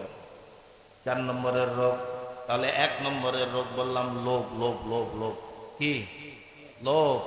লোভে পাপ, পাপে মৃত্যু। 2 নম্বর দীর্ঘ আশা। 3 নম্বর কি? রাগ। 4 নম্বর পয়গম্বর বলেন আস-সিদকু ক্বালা রাসূলুল্লাহ সাল্লাল্লাহু আলাইহি ওয়াসাল্লাম আস-সিদকু ইউনজি ওয়াল কিযবু ইহলিক। আল্লাহর নবী বলেন, যে সত্য বলে সে মুক্তি পায়, যে মিথ্যা বলে সে ধ্বংস হয়ে যায়। তাহলে 4 নম্বর মারাত্মক ক্যান্সার কলবের জন্য, হৃদয়ের জন্য, এর নাম হলো মিথ্যা। এর নাম কি? কথা বলেন, এর নাম কি? মিথ্যা। বলতেছেন না তো? মিথ্যাটা এখন তো আমাদের কাছে এমন সচরাচর হয়ে গেছে যেন মিথ্যাটা আমাদের জন্য সরকারি খাস সম্পত্তি। কথা কয় না, কথা কয় না, কথা কয় না। বাপ বেটার সঙ্গে মিথ্যা কথা বলে, বেটা বাপের সঙ্গে মিথ্যা কথা বলে, প্রতিবেশী প্রতিবেশীর সঙ্গে মিথ্যা কথা বলে, নেতা তার কর্মীদের সঙ্গে মিথ্যা কথা বলে। এই মিথ্যার এখন মূল মন্ত্র আমাদের হাতে হাতে এসে গেছে, এই মোবাইল যন্ত্র। মিথ্যা বলা বড় সহজ, তবে মিথ্যা যদি আপনি ত্যাগ করতে পারেন, আপনার কলিজাটা আয়নার মতো আল্লাহ স্বচ্ছ করে দেবেন, কলিজাটা সাফ করে দেবেন। কে? আরো জোরে বলেন কে? ছোট্ট একটা ঘটনায় ফাঁক দিয়ে আপনাদেরকে শোনাই দেই। মিথ্যা যদি বর্জন করতে পারি, মিথ্যা যদি ত্যাগ করতে পারি, সত্যকে যদি গ্রহণ করতে পারি, আশা করা যায় মাওলায়ে পাক সত্যাবলম্বীদের জন্য তার শ্রেষ্ঠ নেয়ামত জান্নাত দান করবেন। একজন ইমাম আছেন, ইমামে আজম, যার নাম আবু হানিফা। নামটা শুনছেন? ওনার মজলিসে হাজার হাজার ছাত্র বসতেন। একদিন উনি দর্শ দিচ্ছেন, ছাত্রদের শিক্ষা দিচ্ছেন।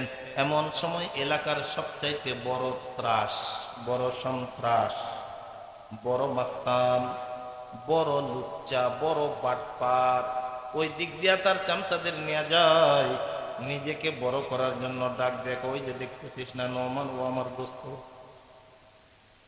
ও আমার কি দোস্ত।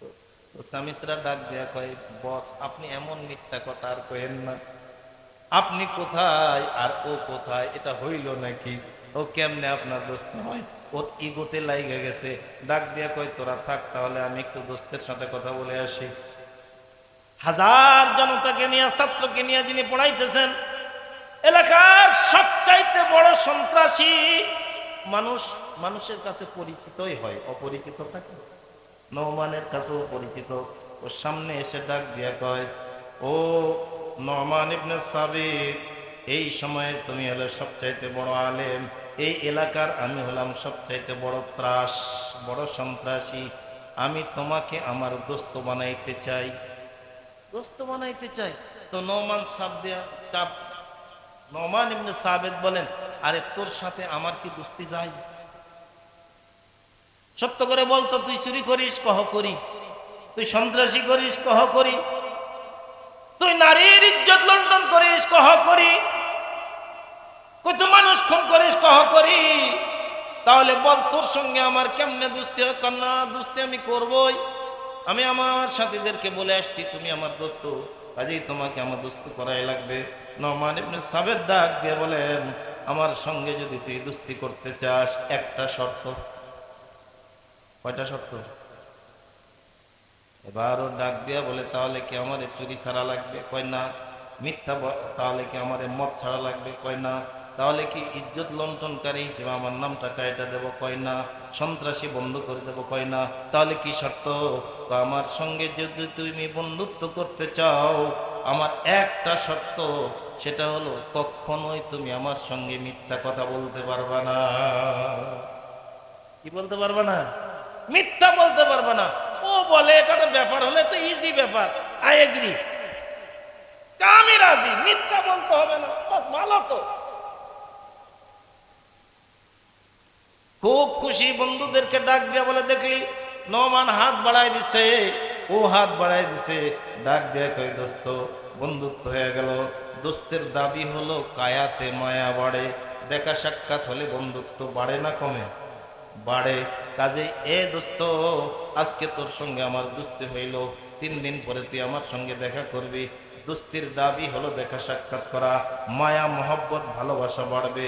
বাড়িতে গেছে সন্ধ্যা রাত্রিতে, বিবির সামনে গিয়া ডাক দিয়া কয়, বুক ফুলে ডাক দিয়া কয়, নোমান আমার দোস্ত, নোমান আমার দোস্ত। বউ ডাক দিয়া কয়, খেয়ে আসছেন বুঝি বাইরে থেকে, না পাক কোনো গোস্ত? নোমান কেমনে তোমার দোস্ত হয়? তুই বুঝবি না, নোমান আমার দোস্ত। কেমনে তোমার দোস্ত? আমি বুঝছি তোমার নেশা উঠে গেছে, আমি তোমার জন্য মদ রেডি করতেছি। কয় না না না না, নোমান আমার দোস্ত। কয় কেমনে দোস্ত হয়? হয় হয়, আমারে একটা শর্ত দিছে। কয় কি শর্ত? আমার দোস্ত আমারে কইছে, মিথ্যা কথা আমি বলবো না, আমি মদ খাইতে পারবো, আমি নারী নিয়ে খেলতে পারবো, আমি জুয়া খেলতে পারবো, আমি চুরি করতে পারবো, ডাকাতি করতে পারবো, মানুষ মারতে পারবো, সব করতে পারবো। দোস্ত আমারে কইছে খালি মিথ্যা কথা বলা যাবে না। আমি এই শর্তে দুস্তালি করে ফেলছি। বউ ডাক দিয়া কয়, জায়গা মতো অস্ত্র চালাই দিছে।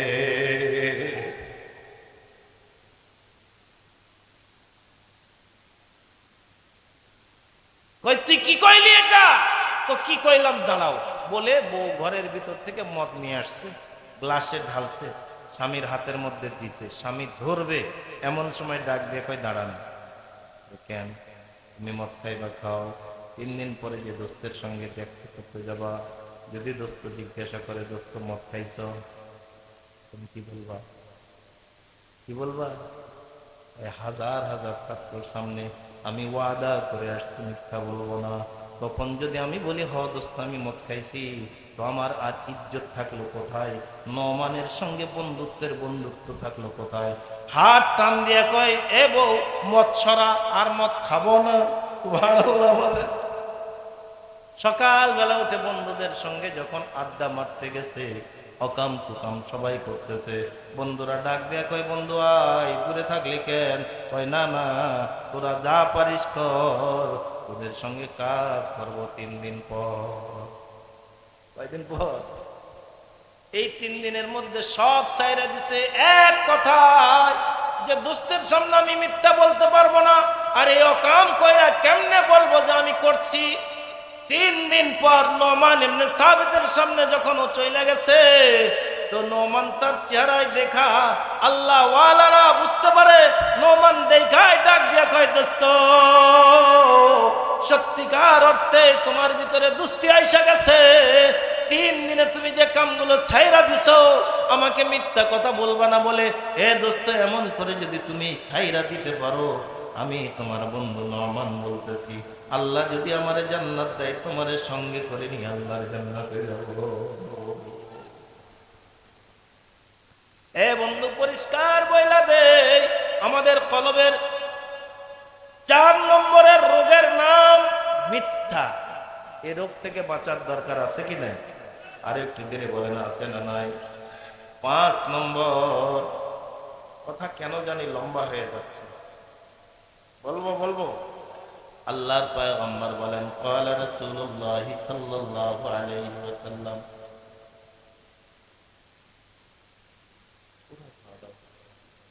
ওই লোক এখান থেকে একটা ওঠে নাই, কারে খাওয়া? যাদের জন্য আয়োজন, এদের নাই কোনো প্রয়োজন।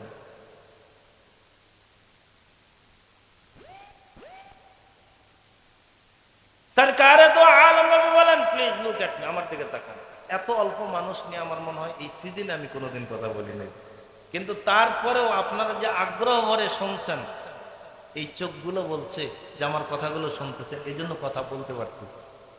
আর কিছু সময় বলা যাবে? قال رسول الله صلى الله عليه وسلم الغيبة أشد من الزنا। আল্লাহর নবী বলেন গীবত জেনার চাইতেও মারাত্মক ভয়ঙ্কর ব্যাধি। 5 নম্বর রোগের নাম গীবত। 5 নম্বর রোগের নাম কি? গীবত।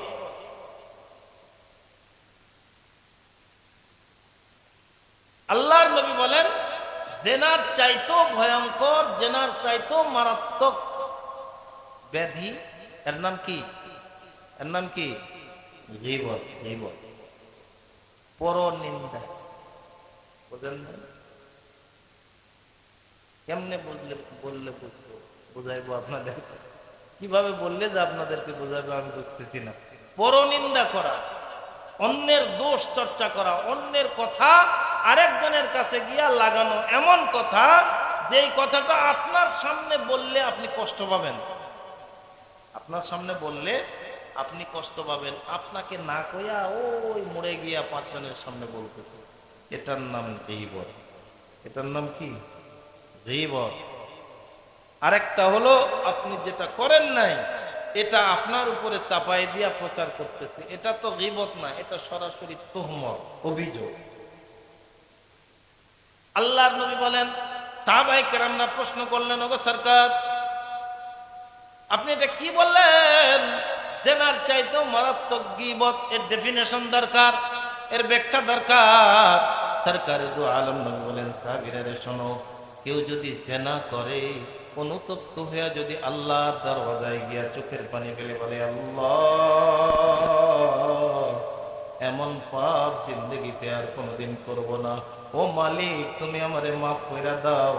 লোকটা যদি প্রকৃত অন্তর থেকে তওবা করে, আরশের মালিকের ওয়াদা, ও তওবা করতে দেরি আল্লাহ তারে মাফ করতে দেরি করবে না। আল্লাহ যে শুধু তারে মাফ করবে তা নয়, খালেদ দিলে কেউ যদি তওবা করে, সরকারে দু আলম নবী বলেন আল্লাহ তাআলা তার শুধু মাফ করবে তা নয়, আমার আল্লাহ বলেন ইউবাদদিলুল্লাহ সাইয়্যাতিহিম হাসানাত। আল্লাহ বলেন আল্লাহ তাআলা শুধু তার পাপগুলো মাফ করবে তা নয়, এই যে সলিড তওবা করছে তার অতীত পাপের বোঝাটা কি হবে? আল্লাহ বলেন এই গুনাহগুলো আমি আল্লাহ নেকি দ্বারা বদলায়া বান্দার মর্যাদা বাড়ায় দেই। সরকারে দু আলম নবী বলেন জিনাকারী আল্লাহর কাছে তওবা করলে আল্লাহ মাফ করবেন, কিন্তু গীবতকারী আল্লাহর কাছে তওবা করলেও আল্লাহ মাফ করবে। আরো যারা বলেন আল্লাহ মাফ করবে না। না না, সাহাবীরা বলেন লিমা ইয়া রাসূলুল্লাহ, কেন আল্লাহ মাফ করবে না? আল্লাহর হাবিব ইরশাদ করেন, কারণ গীবত করা হয় মানুষের বিরুদ্ধে। কার বিরুদ্ধে? মানুষের বিরুদ্ধে। যতক্ষণ পর্যন্ত ওই লোকটার কাছে মাফ না চাইবে, আরশের মালিক আল্লাহ তারে মাফ করবে না। এ বন্ধু, আমি যখন ছোট্ট ছিলাম পুরসা মাদ্রাসায় পড়তাম, সেই সময় বাংলাদেশের একটা হুজুর রাষ্ট্রপতি নির্বাচন করছিল বটগাছ মার্কায়। মুরব্বী যারা আছে বলতে পারবেন কি নাম? মোহাম্মদুল্লাহ হাফিজি হুজুর, বটগাছ মার্কায় এরশাদের আমল। উনি একটা কথা বলতেন যে আমাদের দেশে গীবতটা বর্তমান সময়ে গীভাতের মতো। গীবত করতে আমরা বড় মজা পাই, বড় মজা পাই। শুধু আপনারা নয়, এই রোগে আমরাও আক্রান্ত। হুজুর বলেন, মৌলবী বলেন, মুফতি বলেন, মুহাদ্দিস বলেন, ডাক্তার বলেন, মাস্টার বলেন, ইঞ্জিনিয়ার বলেন, ব্যারিস্টার বলেন, জেলে মজুর, কামার কুমার সব গীবত করতে বড় মজা পায়। আর যে শোনে সেও মজা নেয়। ঠিক কইছিস তুই, ঠিক কইছিস। কথা বলেন, কথা বলেন। আল্লাহ তাআলা আমাদেরকে হেফাজত করুন। আর একটু জোরে বলেন। 6 নম্বর, 6 বলতে একটু লাগতেছে ভয়। উঠে চলে যাবেন যদি একটু সময় লম্বা হয়। থাকবেন তো? 6 নম্বরের যে গীবতটা, 6 নম্বরের যে পয়েন্টটা, কলবের যে বড় রোগ, যে হাদিসটা আমি পড়ছি, ইয়াকুম ওয়াল হাসাদ। আল্লাহর পয়গম্বর বলেন, হিংসা হিংসা আপনার জিন্দেগির পুঁজির সমস্ত নেক আমল খেয়ে ফেলে। আগুন যেমন খড়িকে জ্বালায়া ছাই করে দেয়। হিংসার ডেফিনেশন কি করব, কেমনে বললে আপনারা বুঝবেন? হিংসা বলা হয় পরের উন্নতি দেখে যার জ্বলে তাকে হিংসা বলে। বুঝেন নাই?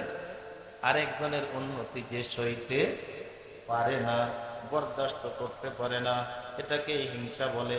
হিংসা ধ্বংসের কি বললাম? ভুল। হিংসা কি? ধ্বংসের মূল। আরে পরের উন্নতি দেখে তোমার হিংসা করে কোনো পয়সা লাভ নাই, এক কানা করি লাভ নাই। সম্পদ দেওয়ার মালিক আল্লাহ, ইজ্জত দেওয়ার মালিক আল্লাহ, বেইজ্জত করার মালিক আল্লাহ, অর্থ উপার্জন করার মালিক আল্লাহ। আল্লাহ যদি না হয়তো তুমি দিনে তাকায় দেখো, রিক্সাওয়ালা, একটা চার্জার গাড়িওয়ালা দিনে 700-800 টাকা, 1000 টাকা ইনকাম করে। তার মানে মাসে তার 30,000 টাকা ইনকাম, বছরে তার লক্ষ টাকা ইনকাম, লক্ষ লক্ষ টাকা ইনকাম। ও যদি তার ইনকাম দ্বারা কোটিপতি হইতে পারতো, তাহলে ভ্যানওয়ালা কোটিপতি হয়ে যাইত। কথা কন না কেন? কথা কন না কেন? আরেকজনের উন্নতি দেখে চলা যাবে না, এটা কলবের একটা মারাত্মক রোগ। এরপরে বলবো সাত। আপনারা কি এখনই বিছানায় হবেন? কার বলবো? বলবো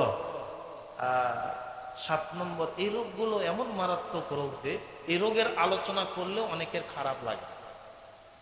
খারাপ লাগে তো। 7 নম্বরের রোগ, রোগের নাম হলো কৃপণতা। আছে না নাই? আপনাদের এই এলাকায় নাই, এখানেও আছে। বখিলার বুয়া জাহেদ বাহারবার, বেহেশতি নবাসদ বহকমে খবর, বেহেশতি নবাসদ বহকমে খবর। বখিল ব্যক্তি হলো আল্লাহর দুশ্মন, সখী দানশীল ব্যক্তি হলো আল্লাহর দোস্ত। পয়গম্বর হাদিসে বলেছেন, সুবহানাল্লাহ বলেন। আপনি যে এই বখিলাতি করতেছেন, কৃপণতা করতেছেন, এই সম্পদ আপনার সাথে যাবে তো? হ্যাঁ, ছেলেরা আপনার সাথে পাঠাবে তো? বিবি আপনার সাথে দেবে তো? যদি তাই হয়, এই কৃপণতা করে কোনো লাভ? আরো ধীরে বলেন, আছে? নাই। সরকারে দু আলম নবী কামলিওয়ালা, এই আমার দিকে তাকান, কথা একদম শেষ প্রান্তে নিয়ে এসেছি। একদিন পয়গম্বর মদিনার মসজিদের বারান্দায় ঠিক এইভাবে রুমালটা টান দিয়া পয়গম্বর বারান্দায় রুমালটা বিছাই দিছেন। সাহাবীদেরকে ডাক দিয়ে বললেন, অমুক যুদ্ধের জন্য আমার অর্থের দরকার, সম্পদের দরকার, মালের দরকার, বাহনের দরকার, ঘোড়ার দরকার। আল্লাহর পয়গম্বর যখন এলান দিয়ে দিছেন, তো দেখা যায় মদিনার জমিনে মসজিদ নববীর সামনে আল্লাহর নবীর বিছানো রুমালের উপরে মহিলারা পর্যন্ত গলার মালা, হাতের মালা, নাকের ফুল, কানের দুল, গহনাপত্র পর্যন্ত খুলে খুলে তাদের সন্তানদের মাধ্যমে, স্বামীর মাধ্যমে নবী কামলিওয়ালার দরবারে পাঠায়। হযরত ওমর রাদিয়াল্লাহু তাআলা আনহু চিন্তা করেন, এ যাবত পর্যন্ত আবু বকরের সঙ্গে আমি পারি নাই, আজকে দেখবো খেলা। আবু বকর বুঝবে আমার সম্পদ মেলা, নবীও বুঝবে আমি ওমরও দিতে পারি ঠেলা। আরশের মালিক ডাক দিয়া কয়, ওমর আমি তোমার ডুবাইয়ে দেব মেলা। ইজ্জতের মালিক কে? বেইজ্জতের মালিক কে? সম্মান দেওয়ার মালিক কে? ওমর চিন্তা করতেছেন, আবু বকরের তো এখন মাল নাই। হযরত ওমর ঘরে গেলেন, সম্পদ যা ছিল সব 2 ভাগ করলেন, 50-50। অর্ধেক সম্পদ উটের পিঠে উঠায়া উঠায়া বোঝাই করে করে উটগুলো লাইন করলেন। একদম নবীর সামনে গিয়া মদিনার মসজিদের সামনে হাজির। আল্লাহর নবী ডাক দিয়া বললেন, মা খবরুকা ইয়া ওমর, ওমর কি খবর তোমার? উমর মুস্কি এসে বলে, ইয়া রাসূলুল্লাহ, আমার যা সম্পদ ছিল নিসফুল্লি ওয়া নিসফুল লাক, অর্ধেক আমার জন্য বাড়িতে রেখে আসছি, আর এই যে দেখতেছেন উটের পিঠ বোঝাই বোঝাই মালগুলো, আমার সম্পদের অর্ধেকটা এনে আমি হাজির করেছি। আল্লাহর পয়গম্বর ওমরের দিকে শুধু তাকালেন, নবীজি মুস্কি হাসলেন, আর কিছু বললেন না। আল্লাহর নবী অপেক্ষা করতেছেন একজন মানুষের জন্য, সব সাহাবীরা অপেক্ষা করতেছেন একজন মানুষের জন্য। সবাই আসলো, কই আমার নবী ডাক দিয়ে বলেন, আমার হিজরতের সাথী আবু বকর আসে না কেন?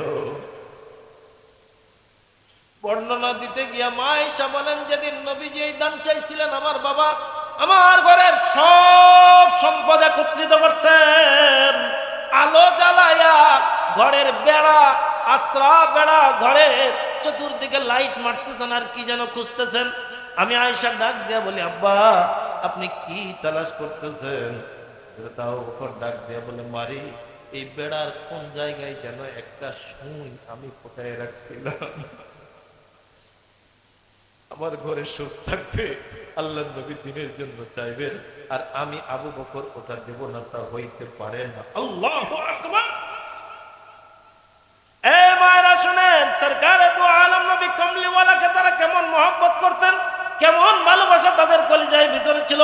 আল্লাহর নবীর প্রেমের লোক, জান্নাতের লোক তাদের কলিজায় কেমন ছিল, মাওলায়ে পাকের সামনে হাজির হওয়ার লোকটা তাদের কলিজায় কেমন ছিল। এক মহিলা তার দুধের সন্তানকে নিয়ে ওই সময় নবীর সামনে এসে হাজির। আল্লাহর পয়গম্বর ডাক দেয়া বলেন, কি ব্যাপার, আপনি কি চান? ওই হুজুর, আমার বাচ্চাটাকে জিহাদের ময়দানে দেওয়ার জন্য আমি নিয়ে আসছি। আল্লাহর পয়গম্বর ডাক দেয়া বলেন, আপনি কি পাগল হয়ে গেছেন? এই বাচ্চাটাকে যদি আমি জিহাদের ময়দানে নিয়ে যাই, এটা আমার জন্য বিড়ম্বনার কারণ হয়ে যাবে। এই বাচ্চাকে আমি জিহাদের ময়দানে নিয়ে কি করব? মেয়েটি কাঁদে আর বলে, ওগো সরকার, আপনার ডাকে সাড়া দিয়া আমার স্বামী জিহাদের ময়দানে গিয়া শাহাদাত বরণ করেছে। এই বাচ্চাটা আমার পেটের মধ্যে ছিল, এখন বাচ্চাটা আমার কোলের মধ্যে আসছে। দিনের জন্য যার যা ভালোবাসার বস্তু আছে আপনি চাইছেন, আমার ঘরে আমার একটা ছেলে নাই যারে সাজায় আপনার কাছে পাঠিয়ে দেব। আমার স্বামী নাই যারা জীবনের শেষ বিদায় দিয়ে আপনার দরবারে পাঠাবো। আমি লক্ষ্য করে দেখছি আমার এই সন্তানটা ছাড়া আমার আর মহব্বত ভালোবাসার কিছু নাই, এজন্য আমার বাচ্চাটা আপনার সামনে হাজির করছি। বন্ধুরে, এই ভালোবাসা দেখে আমার নবীর চোখের মধ্যে পানি আসা যায়। আমার নবীর ডাক দিয়ে বলেন, এই বাচ্চাটা জিহাদের ময়দানে নিয়ে কি করব? মেয়েটি ডাক দিয়ে বলেন, নবীজি আমি নিজেও জানি এটা কোনো উপকারে আসবে না, তবে ও আল্লাহর পয়গম্বর, আপনি যখন জিহাদের ময়দানে যাবেন, কাফের বেঈমানরা আপনাকে লক্ষ্য করে যখন তীর বল্লম গুলো মারতে থাকবে, আমার এই দুধের সন্তানটাকে আপনি ঢাল হিসেবে সামনে ধরবেন। ওই তীর গুলো এসে আমার সন্তানের গায়ের মধ্যে লাগবে, আমার সন্তান শাহাদাত বরণ করবে। ময়দানে মাশরে আল্লাহর আদালতে আমি শহীদের মা হিসেবে দাঁড়ায় যাব। तेरे इश्क में कूहे गम सर पे लिया, अब जो तो वो आयश नशात जिंदगी छोड़ दिया, अब जो तो সাহাবায়ে কেরাম রিদওয়ানুল্লাহ তাআলা আনহুম গায়েন আল্লাহর নবীকে ভালোবাসতে গিয়া নিজের সর্বস্ব বিলীন করে দিয়েছেন। হে মায়েরা শোনেন, ইসলামের জন্য সর্বপ্রথম সর্বস্ব বিলীন করেছিলেন হযরতে খাদিজাতুল কুবরা রাদিয়াল্লাহু তাআলা আনহা। আল্লাহু আকবার। তাহলে হৃদয়ের বড় বড় রোগের কথা বলতেছিলাম, মনে আছে আপনাদের? বলবো? আর কয়টা আছে?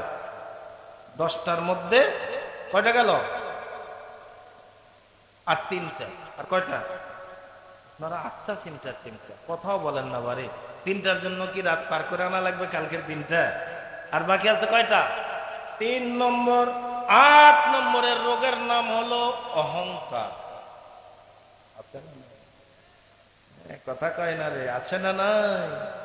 তাকাব্বুর আযাযিলেরা খারকার ফজন্দানে লানত গ্রেফতার কর।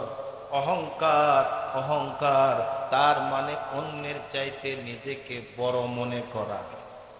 এটা হলো শয়তানের গুণ। কার গুণ? আপনারা সবাই জানেন, শুধু স্মরণ করাই দেয়। বলবো বলবো বলবো ও তো ও আল্লাহর সামনে বলেছিল আনা খায়রুম মিনহু, ওর চাইতে আমি উত্তম।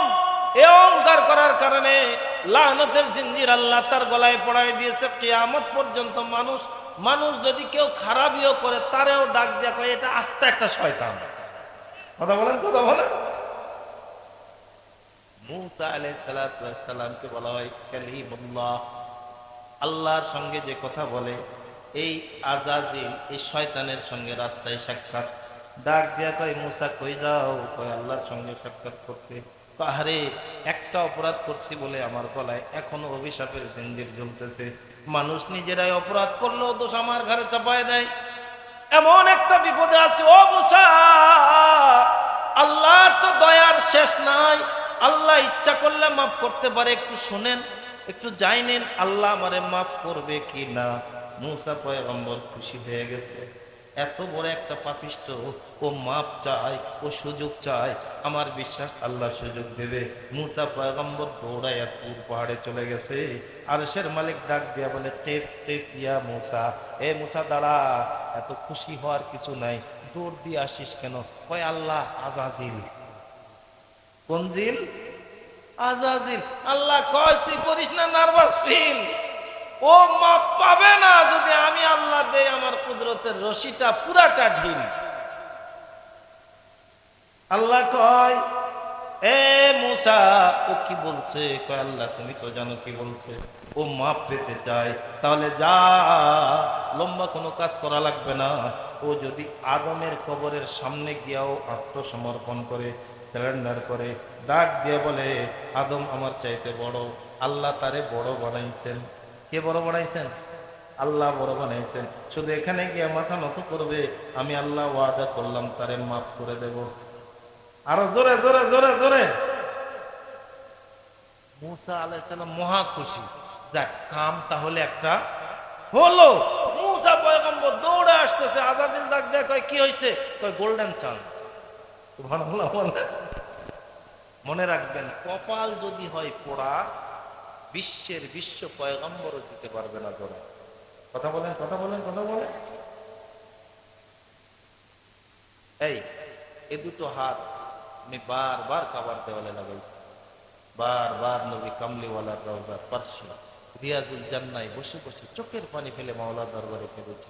আমি দোয়া করি এই গভীর রাত্রে আরামের বিছানা ছেড়ে আপনারা যারা এখানে বসে আছেন, আল্লাহ যেন আপনাদের সকলকেই আল্লাহর ঘর বাইতুল্লাহ তাওয়াফের সুযোগ করে দেয়। এটা খানায় কাবা, কাবার পাশে হলো সাফা মারওয়া পাহাড়। সাফা পাহাড়ের লাগোয়া একবারে পাহাড়ের সাথেই আবু জেহেলের বাড়ি। কার বাড়ি? আবু জেহেলের বাড়িটা পাড়ি দেবেন, ধরেন এটা আবু জেহেলের বাড়ি, ওই আপনাদের মাঠের শেষ প্রান্ত আমের গাছ, অথবা 2-4 হাত আরেকটু দূর হবে, এরকম জায়গায় বর্তমান সৌদি সরকার একতলা হলুদ রঙের একটা বাড়ি বানায় রাখছেন, যেটাকে বলা হয় সৌদি আরবের লাইব্রেরি। এই একতলা বাড়িটার কারণ হয় এটা আপনার আমার পয়গম্বরের জন্মস্থান। সুবহানাল্লাহ বলবেন না? এটা আপনার আমার নবীর ঘর।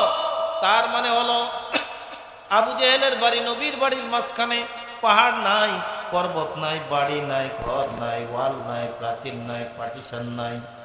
আবু জেহেল নিজের ঘর থেকে বের হবে একা, আপনার আমার পয়গম্বর নিজের ঘর থেকে বের হবেন একা। তো উভয়ে উভয়ের সঙ্গে হয়ে যাবে দেখা, কিন্তু হেদায়েত যদি কপালে না থাকে লেখা, ঘর থেকে বের হওয়ার সাথে সাথে আবু জেহেলের রাস্তাটা হয়ে যায় বেঁকা। হেদায়েত কার হাতে? হেদায়েতের মতো দৌলত আল্লাহ তাআলা আমাদেরকে দান করুক। আরেকটু জোরে বলেন। মূসা আলাইহিস সালাম ডাক দেয়া কয় গোল্ডেন চান্স, সুবর্ণ সুযোগ। কয় কি? কই তুই গ্রহণ করবি? সব গ্রহণ করতে প্রস্তুত।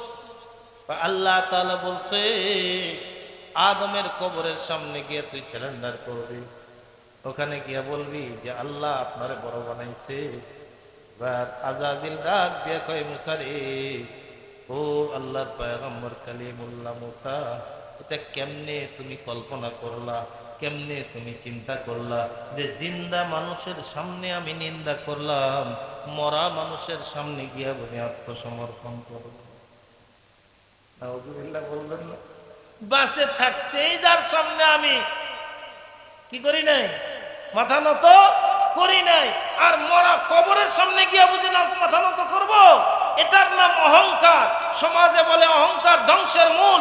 যে অহংকার আল্লাহ তাআলার চাদর, যে চাদর নিয়ে টানাটানি করে আল্লাহ তাআলা তার গলায় অভিশাপের জিঞ্জির পড়ায় দেয়। বলবো বলবো হেই আইসি যখন বলেই দেয় আমার বাপের দেশ। এই যে অহংকার আল্লাহ কেমন করে ধ্বংস করে ছাড়ছে যে দেশে থাকার মতো আর নসিবে হতে না।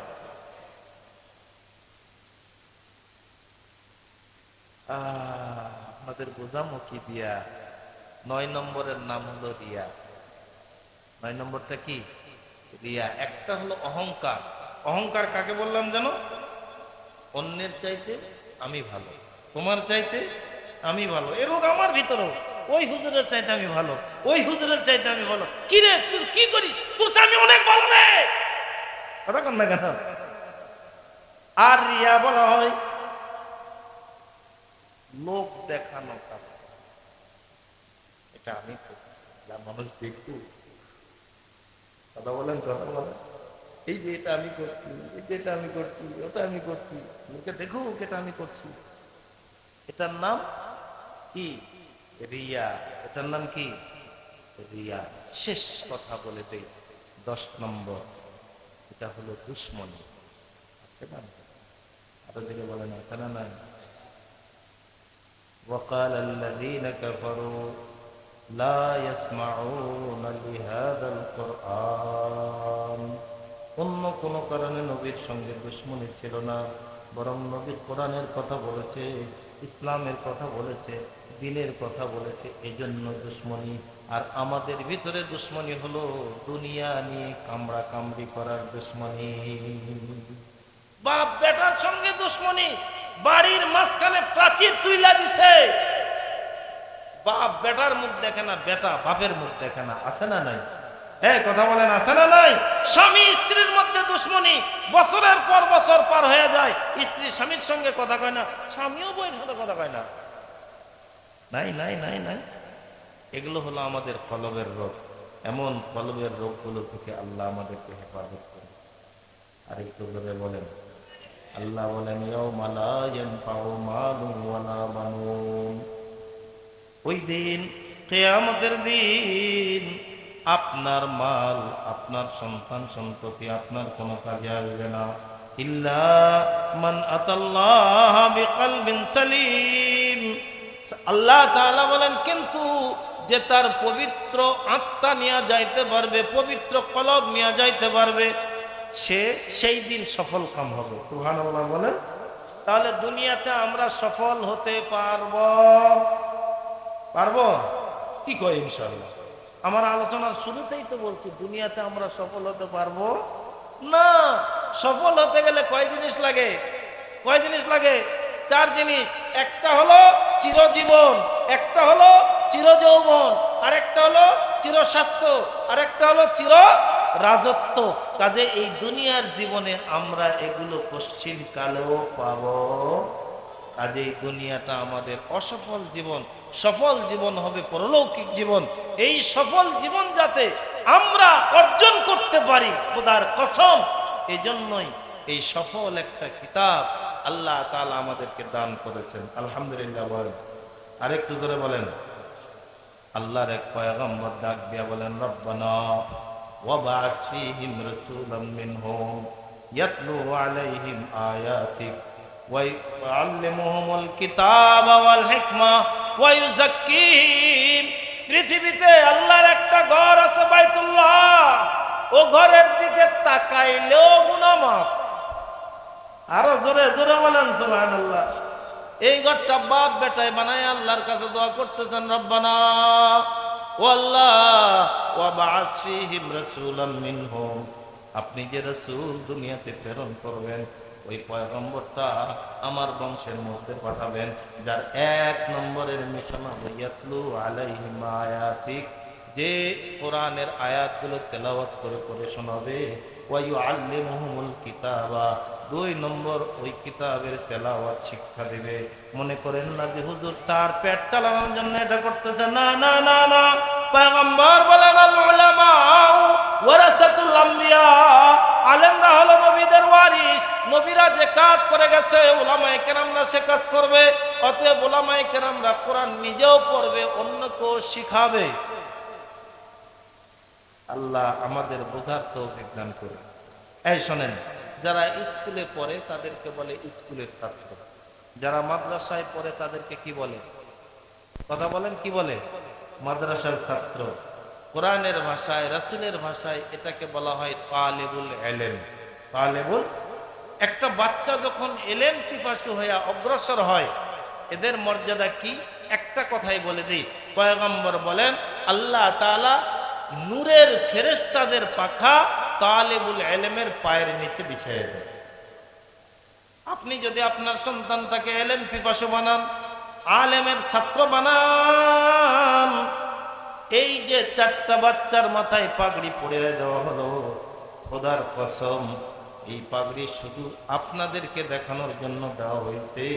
ময়দানে মাশরে আল্লাহ তাবারক ওয়া তাআলা সমস্ত পৃথিবীর মানুষের সামনে হাফেজে কোরআন হওয়ার কারণে এদের মা আর বাবার মাথায় এমন নূরের তাজ পরাইয়া দেবেন, আল্লাহ নিজে নূরের তাজ পরাইয়া দেবেন। যাওহু আহসানুম মিন যাওইশ শামসি ফি বুয়ুতিদ দুনিয়া, দুনিয়ার সূর্যের আর কত আলো, এর চাইতে কোটি কোটি গুণ আলো বেশি হবে তাদের মাথার মুকুটে। এই হাফেজে কোরআন হইল, আল্লাহর জাতের কসম করে বলছি, সর্বনিম্ন তার বংশের জাহান্নামে যাওয়ার মতো উপযুক্ত 10 জন মানুষকে সুপারিশ করে আল্লাহর জান্নাতে নিয়ে যাবে। খোদার কসম।